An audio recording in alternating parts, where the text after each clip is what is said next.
به نام خدا. در دو تا فیلم گذشته که خدمتتون ارائه دادم در رابطه با اهمیت جایز و تصاویر ماهواره‌ای و همچنین معرفی منابع مربوطه رو ارائه دادم خدمتتون. تو این فیلم در رابطه با اهمیت پایتون که یک زبان اسکریپت نویسی است نکاتی رو خدمتتون ارائه میدم. برای یادگیریش اولین نرم افزار پایمون همون ArcGIS Pro هست و ArcGIS دو تا کتاب خوب در دنیا چاپ شده بود که مربوط به GIS بود و کار برنامه نویسی و کد نویسی رو توی GIS آموزش میداد، همراه با تمرین بود.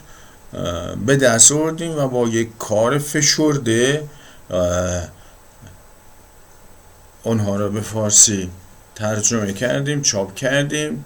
اسم کتابش هست Python Scripting for ArcGIS Pro. این جلد اولش هست و جلد دومش هم کار کردیم، داریم آماده میکنیم برای چاپ. بسته آموزشی هم تهیه شده. شما میتونید این کتاب ها رو از طریق سایت من که هست www.gisall.ir برید و خریداری کنید، براتون میفرستیم، پشتیبانی میکنیم و در صورتی که نیاز به آموزش داشته باشین تو همه زمینه های GIS، تصاویر ماهواره‌ای، کار با پهپادها، نقشه برداری و کد نویسی، اسکریپت نویسی و از همه مهمتر هوش مصنوعی رو خدمتتون آموزش میدیم. ادامه در فیلم بعدی.